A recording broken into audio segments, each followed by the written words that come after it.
क्या भाई, क्या हाल चाल है सबका? बढ़िया।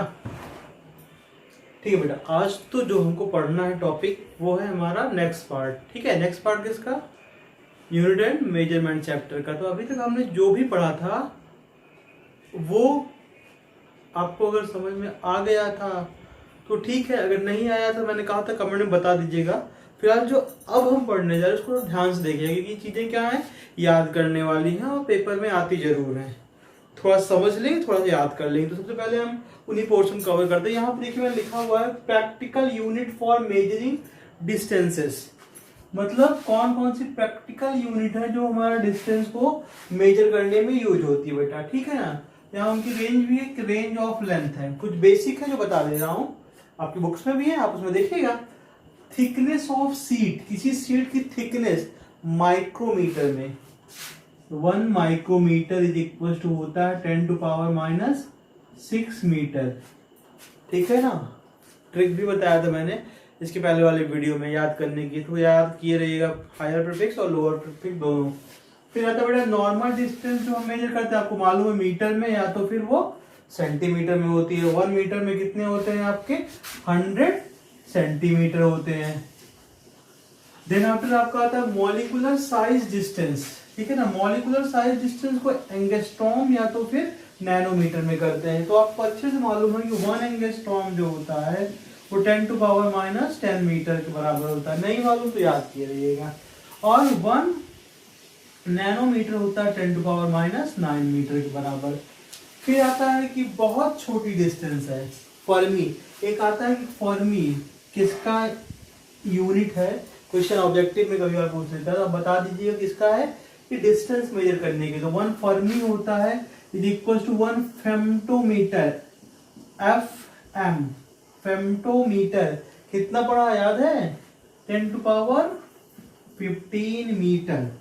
फिर आता है लार्जर डिस्टेंस। ठीक है, अभी तक स्मॉलर चल रहा था, बड़ी चीज डिस्टेंस आ गई। एस्ट्रोनॉमिकल यूनिट्स, बड़ी चीजों को एस्ट्रोनॉमिक बात कर रहे थे। तो 1 एस्ट्रोनॉमिकल यूनिट होता है, इसको जरूर याद रखिएगा बेटा, दो ही हैं आपको याद करने वाले। 1.46 10⁻11 मीटर एस्ट्रोनॉमिकल यूनिट। ठीक है ना। और अगर और कोई बड़ी चीज आ गई, जैसे यहाँ पे क्या है, वेरी लार्ज डिस्टेंस, इसको लाइट ईयर से हम क्या करते हैं, लर्न करते हैं, या फिर लर्न नहीं करते, उसको क्या करते हैं, मेजर करते हैं। तो 1 लाइट ईयर क्या हो जाता है? 9.46 10⁻15। ठीक है ना। इतना नोट कर लीजिएगा और इसको लर्न करिए। तो हम देखते हैं अपना नेक्स्ट जो टॉपिक है हमारा, वो क्या है, मेजरमेंट ऑफ मास, कि हम मास का मेजरमेंट कैसे करते हैं। तो बेटा मास का मेजरमेंट करने के लिए हमने कुछ यहाँ पे लिख रखा है। ठीक है ना। वो बेसिक्स आपको याद, अच्छा ये सब चीजें याद होनी चाहिए अगर हमें न्यूमेरिकल सॉल्व करना है तो। ठीक है ना। एक बार आप पढ़ोगे दोबारा याद हो जाएगा, बस यहाँ ध्यान से सुन लो। देखो सबसे पहला है कि नॉर्मल मास। अगर नॉर्मल किसी चीज का वेट करना है, मास निकालना है, क्या करते हैं आप, केजी या ग्राम में जो तराजू आती है हमारी, ठीक है ना, या वेट बॉक्स आता है, उससे हम मेजर कर लेते हैं नॉर्मल तराजू से। ये वाला देखा होगा ना सबने, यहाँ पे ऐसे लगा होता है ये वाला। ठीक है ना, वो नॉर्मल तराजू से भी हो जाएगा। फिर आता है दूसरा कि अगर लार्जर मास है तब क्या करते हैं हम, तब वहां पे आप लॉ ऑफ ग्रेविटेशनल अप्लाई करते हैं। लॉ ऑफ ग्रेविटेशन से क्या करते हो, लार्जर मास निकालते हैं, जी का फॉर्मूला करके, F is equal to G m1m2/r²। हम प्रूफ करेंगे बाद में। ठीक है ना। ये इसका प्रूवमेंट हम लोग आगे, जितनी चीजें यहाँ पे आप देख रहे हो ये आगे हमें कहीं ना कहीं पढ़नी है। ठीक है। तो यहाँ पे F is equal to G m1m2/r², तो यहाँ पे FR²/m1m2 हो जाएगा, वो हम निकाल लेंगे जब पढ़ेंगे तब ग्रेविटेशन चैप्टर में। ठीक है ना। अभी क्या करते हैं, नेक्स्ट पे आते हैं स्मॉल मास। स्मॉल मास के लिए होता है स्पेक्ट्रोग्राफ। ठीक है ना, स्पेक्ट्रोग्राफ याद रखिएगा बस स्मॉल मास के लिए। फिर फोर्थ है वेरी स्मॉल मास। बहुत छोटे मास के लिए हम क्या करते हैं, यूनिफाइड मास। क्या यूज करते हैं, यूनिफाइड मास, या इसको बोलते हैं एक चीज और, atomic mass unit. 1U, U से रिप्रेजेंट करते हैं या AMU से, atomic mass unit is equal to होता है 1.66 10⁻27 kg। ठीक है ना। फिर यहाँ पे कुछ यूनिट्स हमने लिखा है जिनको आपको याद करना होगा। जनरली सब लोग डेली लाइफ में सुने हुए हो तो याद भी होंगी, नहीं याद है तो याद कर लीजिएगा। टन का सुना होगा कि 1 टन है, तो 1 टन या 1 मीट्रिक टन होता है 1000 kg, 1000, ठीक है ना, केजी में। क्विंटल सुना होगा सबने, 1 क्विंटल इज इक्वल टू कितना होता है बेटा, 100 kg। पाउंड पिछले वाले टॉपिक में या पिछले वाले वीडियो में बताया था, 1 पाउंड जो होता है वो भी वेट को मेजर करने के लिए होता है। एलबी से रिप्रेजेंट करते हैं, 1 एलबी। एलबी लिखा जान जाना, पाउंड कह रहा है, कितना होता है वो 0.4536 kg। फिर आता है बेटा 1 स्लग, 1 स्लग में कितना होता है 14.57, कितना 14.57 kg, ठीक है। ये तो थे छोटे मोटे।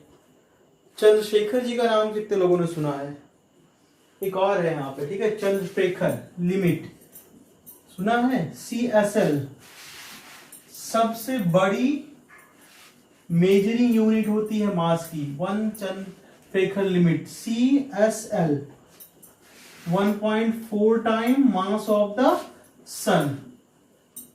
जिन्होंने नहीं सुना है, जिन्होंने सुना है बहुत अच्छी बात है। मैं यहाँ पे लिख रहा हूँ क्या, चंद्रशेखर लिमिट, क्या बोलते हैं इसको, चंद्रशेखर लिमिट, ठीक है।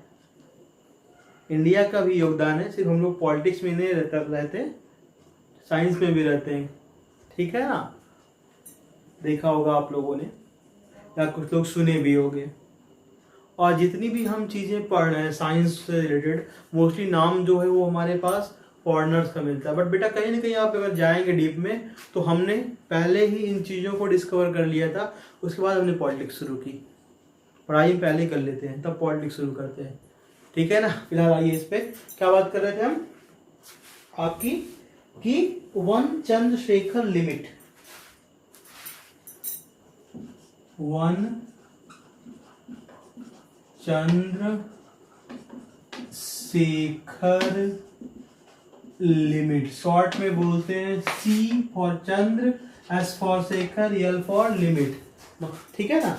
1 चंद्रशेखर लिमिट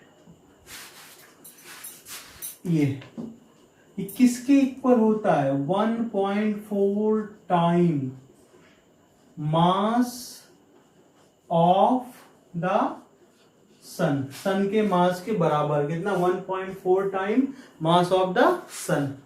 और एक चीज और जो भी बताया भी था, याद रखिएगा उसको, कि क्या होता है, लार्जेस्ट प्रैक्टिकल यूनिट है, क्या है आपका ये, लार्जेस्ट प्रैक्टिकल यूनिट। किसकी पढ़ रहे थे हम, मास की। कोई पूछता क्या बताओगे, CSL is the largest practical unit of mass. Hope you all got the point, ठीक है ना। अब हम टाइम की देखेंगे, टाइम में कौन कौन से हैं बेटा। हम अभी देखेंगे कि मेजरमेंट ऑफ टाइम की, मेजरमेंट टाइम को मेजर करने के लिए कौन कौन सी चीजें हमारे पास। तो इसमें देखिएगा आप, रेंज ऑफ टाइम जो होता है, टाइम का जो रेंज होता है, हम लोग पहले पढ़ चुके हैं कि 10⁻22 सेकंड से लेकर 10⁻18 सेकंड तक हमारी टाइम क्या होती है, रेंज होती है।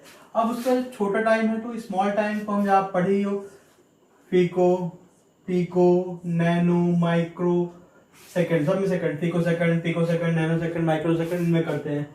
नैनो याद है ना, टाटा वालों ने बनाई थी, टाटा भूलिएगा मत, कितना दिया टाटा ने पता ना, 15,000 करोड़, ठीक है भैया। इसीलिए हम टाटा का नमक भी खाते हैं, गाड़ी अब टाटा ही लेनी पड़ेगी।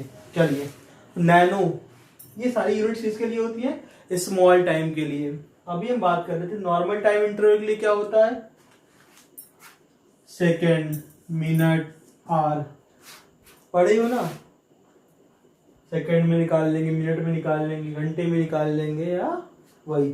फिर स्टैंडर्ड टाइम जो होता है वो CGM 133 क्लॉक से मेजर करते हैं। क्या है, CGM 133 क्लॉक। इसको थोड़ा याद रखिएगा, नाम मालूम रहेगा।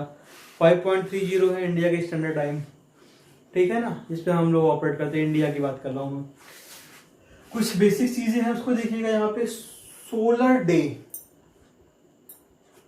याद रख के रहेंगे तो अच्छा रहेगा, क्योंकि इंपॉर्टेंट चीजें होती हैं। कभी भी जिसको फिजिक्स का पी भी मालूम है, वो भी आपसे ये चीजें पूछ सकता है।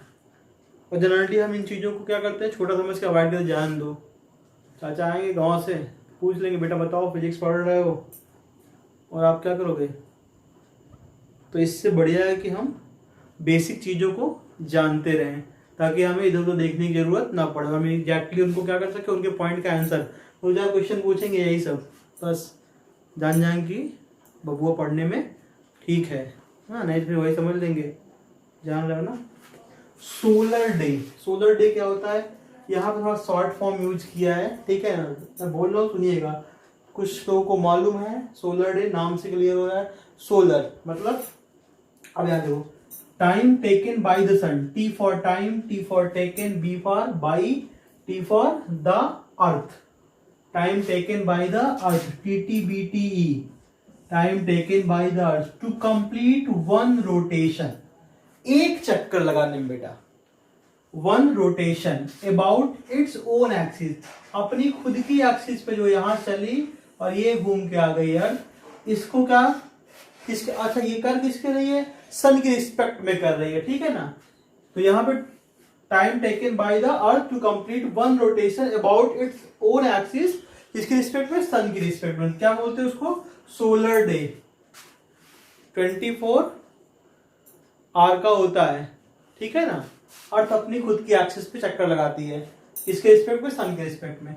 फिर आता है सेड्रियल डे, यहां भी वही चीज है, time taken by the earth to complete one rotation about its own axis, but यहां पे विथ रिस्पेक्ट टू सन ना हो, क्या होगा, with respect to a distant star, कोई दूर का स्टार है उसकी बात कर रहे हैं, सन की बात नहीं कर रहे हैं। अब किसी उस स्टार की बात करें जो कहीं दिख रहा होगा, उसकी कंपैरिजन करेंगे, उसको बोलते हैं क्या हम, सेड्रियल डे। ओके, फिर आता बेटा सोलर ईयर, वो था सोलर डे, अब ये क्या है आपका, सोलर ईयर, वही यहां भी है। अभी देखेंगे time taken by the earth to complete one, यहाँ रोटेशन था, यहाँ रिवोल्यूशन लिखा है, revolution around the sun in its orbit, पूरा कंप्लीट करने में कितना लगता है, 1 ईयर का टाइम लगता है, जिसको हम बोलते हैं 1 solar year is equal to 365.25 average solar days, या फिर 366.25 सेड्रियल डेज। बेसिक है, ठीक है। डेफिनेशन में भी माइनर सा अंतर है, रिवोल्यूशन, रोटेशन, इन सब वर्ड्स का, तो कंफ्यूज नहीं होना है अपने को, ठीक है ना। एक बार पढ़ लेंगे, एक बार लिख लेंगे, लाइफ टाइम याद, ठीक है ना। तुम्हारे बच्चे भी पूछेगा ना, बता दोगे, ये समझ जाएंगे पापा वही है। आइए कुछ और बचा हुआ उसको भी देख लेते हैं।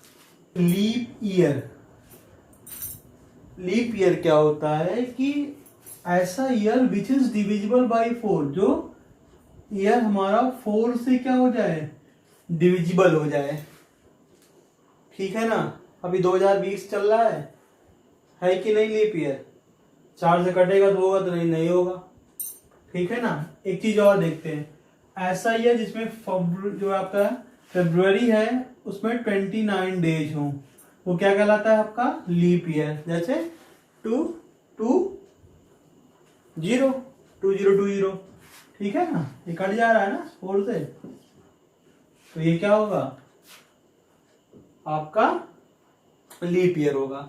ओके, फिर आता है lunar month, TTBT, time taken by the, आगे कुछ भी देखते हैं किसके द्वारा, moon, to complete one revolution around the earth, earth का एक चक्कर लगाने में, इन इट्स ओन एक्सिस, या इन इट्स ओन, सॉरी यहाँ इन इट्स ओन ऑर्बिट। तो ये कितना होता है बेटा, 1 lunar month is equal to जो होता है 27.3 डेज, 27.3 डेज। इतने में मून आपका क्या करता है, एक रिवोल्यूशन जो है वो कंप्लीट कर लेता है। अर्थ कितना लगाती है सन का करने में, 1 ईयर पूरा, 365.25 या 366 कह सकते हो, ठीक है ना।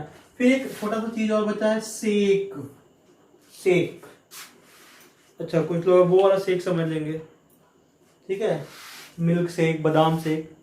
यार ये शेक क्या है, स्मॉलेस्ट यूनिट है, smallest practical unit of time, not a बादाम शेक, ठीक है।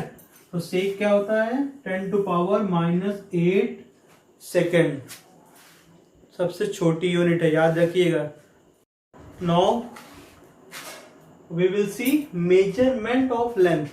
अब हम देखेंगे मेजरमेंट ऑफ लेंथ। ठीक है बेटा, तो लेंथ में क्या करते हैं, हम लार्ज डिस्टेंस में देख रहे हैं, फॉर लार्ज डिस्टेंस। ठीक है ना, पैरेलैक्स मेथड देखना है हमको। तो हम सबसे पहले जानेंगे यहाँ पे, जैसे मान लिया अब हमको यहाँ पे मैं खड़ा हूँ या आप खड़े हो यहाँ पे, अब हम किसी चीज को देख रहे हैं, एक आंख बंद कर ली हमने, ठीक है ना, बंद कर लिया आपने, आप भी देख रहे हो, फिर दूसरे एक बार एक आंख बंद कर देखा, एक बार दूसरी आंख बंद कर देखा, तब थोड़ा सा गैप आ जाता है, विजन होता है, जो ऑब्जेक्ट होता है उसमें थोड़ा सा गैप, क्योंकि हमारी आंखों के बीच में गैप है, तो ऑब्वियस बात यू एंगल क्रिएट कर रही होंगी। तो ये जब सिर्फ एक आंख से देखोगे तो पोजीशन कुछ और होगी, जब दूसरी आंख बंद करोगे पहली वाली से देखोगे तब पोजीशन क्या होगी, कुछ और होगी। तो दोनों में क्या आएगा, डिस्टेंस। यहाँ डायग्राम में मैंने दिखाया है, एक आंख बंद किया तब ये, फिर एक आंख बंद किया तो ये। यहाँ पे इसको बताने का मतलब बेटा सिर्फ इतना ही है कि हमें क्या समझना है, पैरेलैक्स होता क्या है। पैरेलैक्स होता है distance between two observe position, distance between two observe position, मतलब ऑब्जेक्ट एक ही है, हमने क्या है दो अलग अलग एंगल से ऑब्जर्व किया, एक बार एक आंख से, एक बार एक आंख से, तो उन दोनों में डिस्टेंस आ जाएगा उसे क्या बोलते हैं हम, पैरेलैक्स बोलते हैं। अब पैरेलैक्स मेथड का यूज करके जब हम न्यूमेरिकल सॉल्व करते हैं, सपोज दैट यहाँ पे दो फॉर्मूले हमें मेनली पढ़ने हैं, ठीक है ना। एक में देखो यहाँ पे एक ऑब्जेक्ट हमारा क्या है, ऑब्जेक्ट क्या है, एक प्लैनेट है और ये अर्थ है, ठीक है। अर्थ से हमने आर्क लगा के दो पॉइंट ले लिए, कौन कौन से, एक पॉइंट ले लिया ए और एक पॉइंट ले लिया बी, आर्क ऐसे लगा देते हैं, एक यहाँ ले लिया, एक यहाँ, तो एक ए ले लिया है और एक बी ले लिया है, ठीक है ना। और पी पे एक पॉइंट, यहाँ पे इस वाले प्लैनेट पे एक पॉइंट पी मान लिया है। इन दोनों, अच्छा फिर ए से प्लैनेट तक की और बी से प्लैनेट तक की जो डिस्टेंस है उसको कैपिटल डी ले दिया है। और इन दोनों जो आर्क की लेंथ है हमारी, या जितने पे आर्क लगा है उसकी लेंथ कह सकते हो, अर्थ की तो नहीं कहेंगे, आर्क की कहेंगे, तो ये आर्क क्या है, बी है, ठीक है। और इन दोनों के बीच का एंगल कितना है बेटा आपका, थीटा है, ठीक है। अब हमें क्या करना है, देखो यहाँ पे जो डी है, जो ये डिस्टेंस है वो बहुत ज्यादा है in comparison to B. B arc तो अपने छोटा सा लगाया है ना, बट अर्थ से प्लैनेट कितना काफी दूर है, ये प्लैनेट है, मान लिया मून है सपोज दैट, और अर्थ तो डिस्टेंस तो बहुत ज्यादा है ना। अर्थ से हमने थोड़ा सा एरिया लिया है, 1 किलोमीटर मान लो ले लिया, बट ये डिस्टेंस बड़ी है ना, तो क्या है, D is much greater than B. तो फॉर्मूला क्या हो जाता है, D is equal to B by theta. मालूम है कुछ लोग बोल रहे होगे आया कहां से, ठीक है। चलो एक फॉर्मूला बता दे रहा हूं, कभी आपने पढ़ा होगा, यहां लिख दे रहा हूं, theta is equal to arc upon radius. Arc मान लिया ये वाला बी बताया था, ये बी, और रेडियस कितनी है डी, तो theta is equal to B by D, या D is equal to B by theta, ठीक है ना। ये फॉर्मूला याद रखिएगा जिनको ये लगा कहां से आया है। दूसरे में हमने क्या किया बेटा कि यहां से हम मेजर कर रहे हैं, ठीक है ना, ये इसका डायमीटर है, यहाँ रेडियस यहाँ पे ले लिया इस प्लैनेट पे, और अर्थ पे एक हमने क्या कर लिया, पॉइंट कंसीडर कर लिया। अब वही सेम पॉइंट होगा हमारा, इसको भी आप ऐसे ले लो, ये भी पॉइंट मान लिया, इसके बीच की डिस्टेंस को डी मान लिया हमने यहाँ पे, ठीक है ना। अब वहां से अर्थ पे एक पॉइंट ले रहे थे, अभी यहाँ से क्या कर रहे हो, प्लैनेट पे पॉइंट ले रहे थे, प्लैनेट से कहाँ पॉइंट कंसीडर कर रहे हो, अर्थ के ऊपर, डिस्टेंस डी हो गई। अब ये एंगल क्या हो गया, फाई, तब हम निकालेंगे क्या हो जाएगा, D is equal to diameter is equal to angle into distance, यानी कि फाई इंटू डी। इसको बताने का और इसको सॉल्व कराने का मतलब सिर्फ इतना है बेटा कि इस पे आपको न्यूमेरिकल मिलेंगे। तो अभी हम ये कवर करेंगे, नेक्स्ट जब भी हम न्यूमेरिकल सॉल्व करेंगे तो इन फॉर्मूलों का काम पड़ेगा, ठीक है। तो भूलने का नहीं है, अपने को याद रखना, ठीक है। नोट वोट कर लेना कहीं पे, नहीं पता लगा साफ हो गया बाद में। और पैरेलैक्स क्या होता है ना, एक आंख याद रखना। आइए तो अब हम देख लेते हैं कि मेजरमेंट ऑफ स्मॉल डिस्टेंस, छोटी डिस्टेंस को कैसे मेजर करते हैं। तो आपको मालूम है यहाँ पे कि लार्ज डिस्टेंस को मेजर करने के लिए हमने क्या यूज किया था, पैरेलैक्स मेथड यूज किया था, अभी देखा इसकी जस्ट पहले ही हमने। नॉर्मल डिस्टेंस के लिए मीटर स्केल आती है ना, मीटर स्केल आपकी वाली, मीटर स्केल का यूज करते हैं। और फिर दूसरा डिस्टेंस इन 10⁻⁻⁴ मीटर, अगर डिस्टेंस किसमें है 10⁻⁻⁴ मीटर में है, तो आप क्या यूज करोगे, वर्नियर कैलिपर्स, लैब में आपको देखने को मिल जाएगी। फिर अगर डिस्टेंस कितना 10⁻⁻⁶ मीटर है, तो क्या करेंगे हम वहां पे स्क्रू गेज, या मतलब जितनी आप नीचे जाओगे, छोटी यूनिट के लिए जाओगे तो थोड़ी बड़ी आएगी तो वर्नियर, उससे छोटी आएगी तो फिर क्या स्क्रू गेज या एस्फेरोमीटर, ठीक है, इसका यूज करके क्या करेंगे हम मेजर करते हैं। और उससे और छोटा आ गया 10⁻⁹ मीटर का आ गया तो क्या करते हैं हम ऑप्टिकल माइक्रोस्कोप या इलेक्ट्रिकल माइक्रोस्कोप। बायोलॉजी लैब में आपको देखने को मिलेगा इलेक्ट्रिकल वाला, ठीक है ना, या फिर ऑप्टिकल माइक्रोस्कोप का हम यूज करते हैं। और डिस्टेंस अगर और छोटी हो गई 10⁻⁻ हो गई तो ट्यूनेलिंग माइक्रोस्कोप का क्या करते हैं आप यूज करते हैं। ट्यूनेलिंग माइक्रोस्कोप आपको फिजिक्स लैब में मिल जाएगी, एक प्रैक्टिकल है आपका 12th क्लास में, तो 12th में जाएंगे तो पढ़ेंगे। होप सो इतना जो आपने पढ़ा है इनको रिवाइज करिएगा, इन पे बेस्ड क्वेश्चंस देखिएगा, और कोई डाउट होता है तो आप हमें कमेंट सेक्शन में बता दीजिएगा, ठीक है ना। अच्छा लगा हो तो बहुत अच्छी बात है, उसको बता भी दीजिएगा ताकि हमें भी अच्छा लगे, अकेले अकेले मजा थोड़ी लेना है। Okay, thank you so much, thanks for watching.